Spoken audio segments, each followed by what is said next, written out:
Vous êtes d'accord, l'année prochaine, on doit recruter un neuf pour l'après Lewandowski. J'ai un blast pour vous. Il est là, c'est lui, Raphaël Leao. Ce que j'ai vu aujourd'hui, ça m'a fait ouvrir les yeux, les gars, c'est lui qu'on doit prendre. Massimiliano Allegri a déclaré, il a été excellent en avant-centre, il a des qualités extraordinaires, il progresse et je pense qu'il a atteint l'âge de la maturité. C'est le moment idéal pour lui de réaliser une bonne saison. Marcus Rashford à gauche, Rafinha en 10, Lamine Yamal à droite, Leao devant. On laisse Allegri faire le taf, nous on regarde juste ce que ça donne. Et si c'est bon, on y va. On met toutes nos économies sur lui l'année prochaine. Le plus dur c'était Van Dijk. Vous avez vu ce qu'il lui a fait aujourd'hui? Il a derhack tellement c'était trop facile pour lui. Les gars, est-ce que vous avez la vision? Est-ce que vous me suivez? Parce que Isaac, ça va être chaud. Gyökeres, il est parti. Alvarez, l'Atlético, il bloque. Fin. Moi je pensais que Leao c'était l'élu en tant qu'ailier gauche. Mais en fait aujourd'hui tu vas te comprendre que c'est un élu. Mais au poste de numéro 9. En plus, c'est un 9 de formation. Ça veut dire que ça va pas être compliqué. Les gars, je sais que ce que je dis, c'est vrai en mode. C'est pas des blagues. Faites la propagande avec moi, suivez-moi. Vous verrez ce qui se passera. Dites-moi vous en pensez en commentaire, les gars. J'espère que vous amenez, vous êtes des bons, nous, on avance.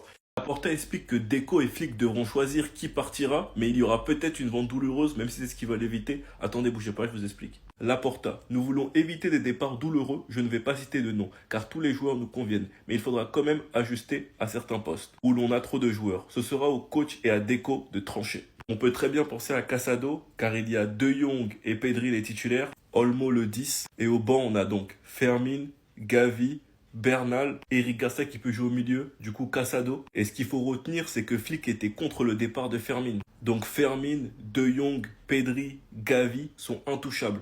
Et Olmo, c'est logique qu'on vient de recruter. Le deuxième poste où on a beaucoup de joueurs, c'est en défense. Et surtout les centraux. Koubarsi, Inigo, Eric Garcia, Araujo, Christensen et Koundé qui peut aussi jouer dans l'axe. Après, Deco a déclaré publiquement que Araujo est l'un des meilleurs à son poste. Et on entend depuis un petit moment que Christensen était sur le marché des transferts. Mais bon, ça reste le joueur qui a le dernier mot. En tout cas, on verra ce qui va finalement être décidé par la direction. Mais ce qui est sûr, les gars, attendez-vous à un potentiel départ.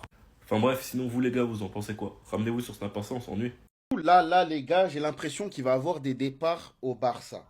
Des joueurs qui nous tiennent quand même à cœur. Les déclarations de Laporta, je ne pense pas que nous vendrons un joueur important. Nous essaierons d'éviter un départ douloureux.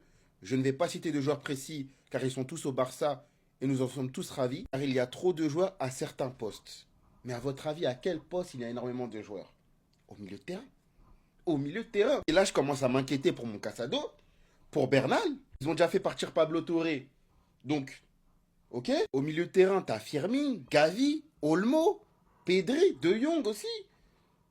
Mais c'est ce poste-là qui est visé. Donc voilà, il y a des rumeurs comme quoi Christensen, voilà, il a des offres. Et donc le Barça pourrait libérer une marge grâce à son départ. Je suis désolé, moi si je vois un départ, c'est pas du côté de Christensen. Parce qu'au niveau des centraux, t'as Koubarsi et Nigo qui sont les titulaires indiscutables. T'as Araujo et Eric Garcia qui est spécialisé pour le côté droit. Et du coup Christensen, pour moi ça fait seulement 4 décès. Donc ce serait totalement idiot de la part du Barça de faire partir Christensen. Au niveau des attaquants, on est bon, c'est pas ce poste-là qui est visé. Donc je vous ai dit les gars, au milieu de terrain, il va avoir une grosse perte. Attention à Bernal. Attention à Gavi. Les gars, ça me fait peur, mais c'est la vérité. Donc les gars, à votre avis, quel est le joueur qui est susceptible de partir au Barça? Parce que j'ai l'impression qu'il y aura des départs, les gars. Le classement du Golden Boy vient de sortir. Mis à jour, juillet 2025. Les Parisiens. C'est quoi ça? Vous enlevez Lamine Yamal parce qu'il compte pas. On le sait, il a déjà gagné. Premier Désiré Doué. Je vais jamais tirer sur Désiré Doué, mérité. Surtout avec la finale qu'il a fait, sa campagne de Ligue des Champions. De toute façon, c'est mieux pour lui qui commence à faire une petite story sur Bouba, qui se concentre sur ça. Parce que comme lui a dit l'ancien, moins tu postes le son, plus t'as de chance de te faire les croisés. Mais revenons sur le classement. Désiré Doué premier, ok. Pau Koubarsi deuxième, ok. Miles Lewis Kelly troisième, ok. Quatrième, Warren Zaïre-Emery. Je sais que même les Parisiens, ils savent pas ce qu'il fout là. Dès qu'il y a des classements de jeunes, ça met Warren Zaïre-Emery comme s'il méritait sa place. Il est revenu de blessure, il a pas eu de temps de jeu. Paris a brillé sans lui. Arrêtez de foutre de ma gueule. Derrière lui, on retrouve Hussein qui fait une saison monstrueuse à Bournemouth. Yildiz, Nwaneri, Kenda, ou Kwenda, je sais pas comment on le prononce, pardon. Arda, bon lui il a pas mal chauffé le banc. Mais désolé vous les mettre Warren dans le top. Allez-y. Même si je pense qu'il y a des jeunes qui méritent plus que lui leur place dans ce classement. Mais quatrième, un peu de respect. Un peu de respect pour le football. Un peu de respect pour les autres footballeurs. Et en plus, quatrième. Non. Ouh, Laporta il a parlé français sur le mercato. En principe, il n'y aura pas d'autres recrues. Nous avons un bon effectif et Flick souhaite intégrer des joueurs du Barça Athletic à l'équipe première, mais aucun ajout n'est prévu pour le moment. Il a aussi dit ça, qui est croustillant, je ne pense pas que nous vendrons un joueur important. Nous essaierons d'éviter un départ douloureux. Je ne vais pas citer de joueurs précis car ils sont tous au Barça et nous en sommes tous ravis, mais il y aura quelques ajustements car il y a trop de joueurs à certains postes. De qui parle-t-il en disant ça? Moi je pense que Casado, s'il y a une bonne offre, ils le laisseront partir. Même si le joueur veut rester, quand tu réunis toutes les informations, je pense qu'il parle de lui. Ou bien peut-être Christiansen, mais Casado, vu la densité du milieu de terrain, avec le retour de Bernal sur qui Hansi Flick qui compte, la prolongation de Jong, Pedri, Gavi, Olmo, Fermin. On peut même mettre dans l'équation l'option Rafinha en 10 si Rashford y confirme en tant qu'ailier gauche. Donc je sais pas s'il y aura de la place pour Casado. Il a aussi dit, je parlais aux joueurs récemment, ils sont fiers de la saison que nous avons eue, mais ils veulent réaliser cette année ce que nous n'avons pas pu faire la saison dernière. Il parle clairement de la Ligue des Champions. La seule chose qu'on n'a pas réussi à avoir l'année dernière, et d'ailleurs pour préparer ça, l'avion de Barcelone arrive au Japon. Il vient d'atterrir au moment où je tourne la vidéo, pour préparer la saison qui va être méchante. Dis-moi vous en pensez en commentaire les gars, c'est pas vous abonner, vous êtes des bons, nous, on avance. Comptez arrêter de le harceler quand? Oui, de le harceler. C'est bien mes mots. Je sais que je serai le seul Barcelonais à prendre la défense de Ter Stegen. Ter Stegen out. Ter Stegen out.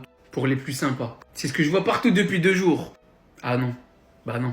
C'est ce que je vois partout depuis 2 ans en fait. Donc pour tous ceux qui sont pas au courant, ça part en cacahuète entre Marc-André Ter Stegen, le club et les supporters. Pour ceux qui ne le savent pas, Ter Stegen est blessé et va devoir se faire opérer. Hier, dans un communiqué qu'il a publié tout seul, sans l'accord préalable du club visiblement, il aurait volontairement précisé qu'il sera absent seulement 3 mois, sachant que la Liga impose au moins 4 mois d'indisponibilité pour pouvoir utiliser le fair play financier généré par un joueur blessé.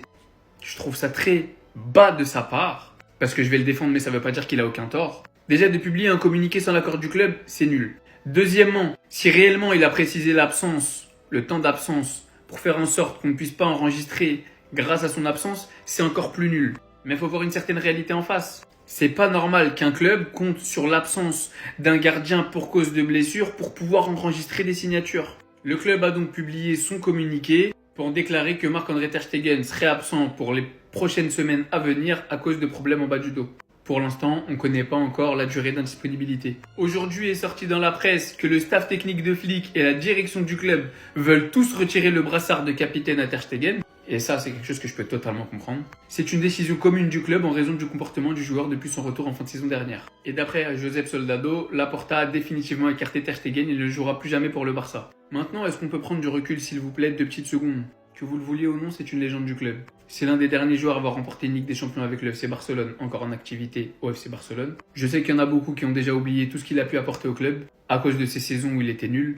Maintenant, pour tous ceux qui prétendent vouloir son départ à cause de son comportement hier et de son communiqué, expliquez-moi pourquoi le hashtag Ter Stegen out est déjà, depuis 2 ans, partout sur les réseaux. Ce que vous avez fait subir à ce joueur, la situation dans laquelle aujourd'hui est le FC Barcelone et Marc-André Ter Stegen, c'est à cause des supporters. Et ça, je le pense à 100%. Parce qu'il faut voir sous ses posts, sous ses publications sur d'autres réseaux où il a d'ailleurs été obligé de supprimer les commentaires, de les désactiver. Parce qu'après sa blessure, ça lui souhaitait la mort. Parce qu'à son retour, ça lui menaçait. Ça l'insultait de tous les côtés. On parle de foot, encore une fois. On parle d'un joueur qui est peut-être l'un des meilleurs gardiens de l'histoire du FC Barcelone. On parle d'un joueur qui a tout apporté au club. On parle d'un joueur que vous pensez aimer plus le club que lui, qui représente ce club dont il est le capitaine.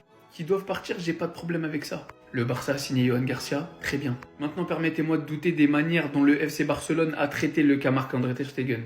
Parce qu'au-delà de s'être fait insulter, menacer, harceler par tous les supporters, par tous les fans sur les réseaux, la gestion du gardien par le club a été tout simplement calamiteuse. Au bout d'un moment, tu veux te séparer d'un gardien, très bien, mais tu le fais correctement.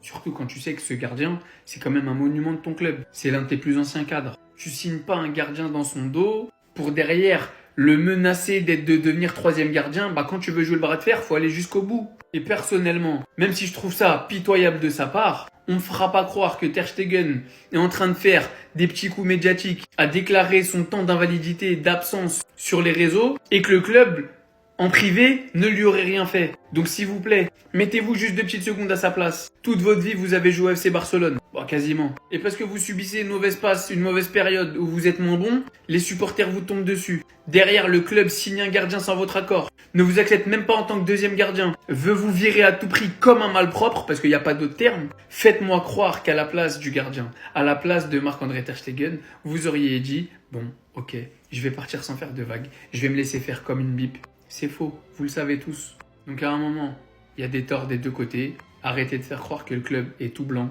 Et surtout vous, arrêtez de croire que parce qu'un joueur est nul, ça justifie le harcèlement, les menaces, les insultes. Ça justifiera jamais.